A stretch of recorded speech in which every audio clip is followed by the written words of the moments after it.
Hi, I wanted to take just a few minutes to tell you a little bit, because I don't have time to write it and I think I will be able to talk faster, to tell you a little bit of something that I read a couple of months ago about what it means to turn the other cheek, because I know we've been talking about that on the blog this week and have had some questions in that post about teaching your kids to hit. Several months ago, when I was overseas, a friend named Justin Schneider gave me this book called The Powers That Be, and it is by David, I have to look it up here, Halberstam. David Halberstam wrote it.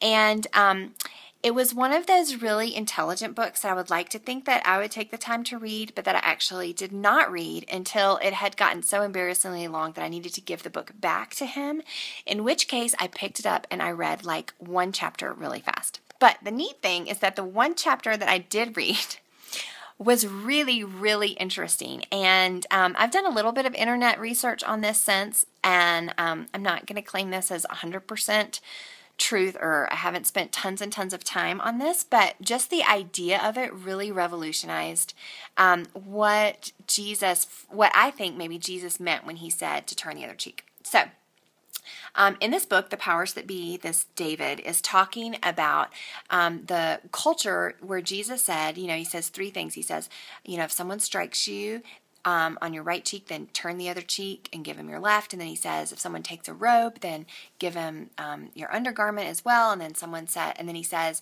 and if someone asks you to walk 1 mile, then walk 2 miles.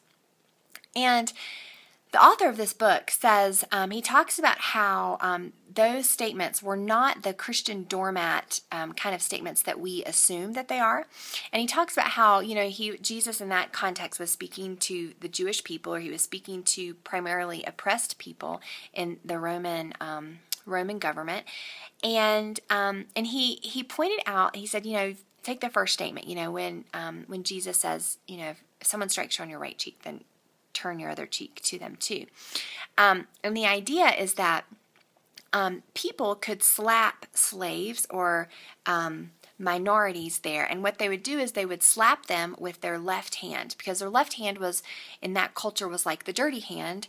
I'm not really sure why. Maybe, I don't know what they did with that hand. But anyway, for some reason, I don't have the book, so I can't look it up. But for some reason, that was the dirty hand. So the idea of slapping someone, like a Roman soldier or a master or whatever would slap a slave, and they would slap with their left hand on their right cheek, right? So, okay. So when Jesus says, turn the other cheek to them, the only way you can slap the other cheek is to slap them with your right hand, which is like the holy hand or the good hand.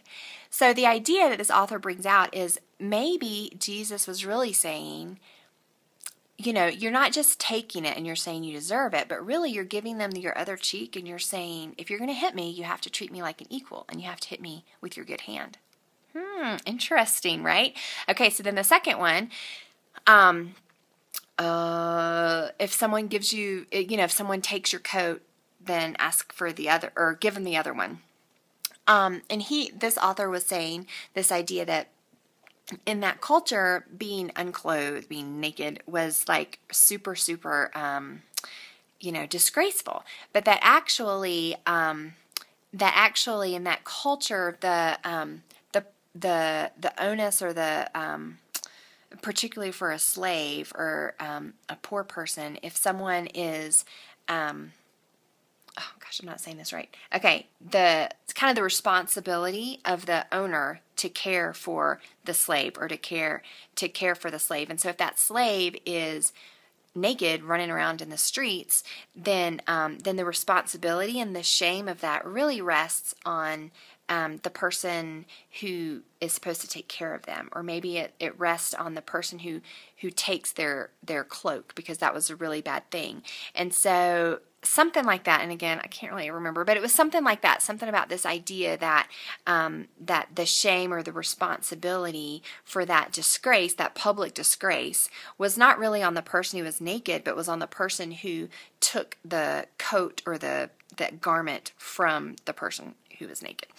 So again, that idea of Jesus saying, hey, if they're going to abuse you and they're going to take something that's yours, well, give him the other one and run around naked, and don't hide the fact that they're abusing you, but rather publicly show that there's an injustice that's going on. Interesting. Okay, and then the last one, he said the whole idea of you walk 1 mile and then walk another mile, if someone tells you to walk 1 mile, walk another mile. And this author, again, was saying that in that culture that it was appropriate or it was okay for a Roman soldier to come and he could demand that that a Jewish person carry the supplies or carry his stuff for a mile. But he could just go a mile, and then no matter where they were, what they were doing, a mile was the law, and then the Roman had to either carry it himself or he had to find another person of another class to carry his stuff for him. So again, Jesus saying, if he carries it a mile, why don't you go ahead and walk 2? In other words, take the power away from the person that is the abuser and the one that's in power, and just flip things around and get them off guard and kind of peacefully protest. So it just kind of reminds me of, Martin Luther King Jr. and the bus boycotts, or it reminds me of Gandhi and him not eating. Just that idea, I wonder if that idea of turning the other cheek is really not what we've thought that it's meant.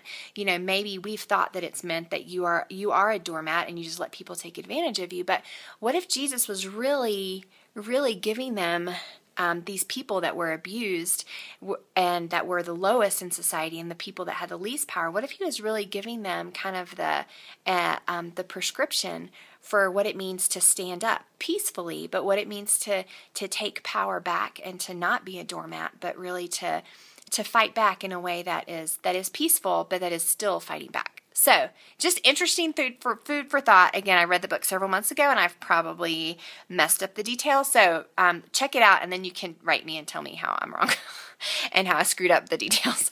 But it's called The Powers That Be by David Halberstam. I have to look it up.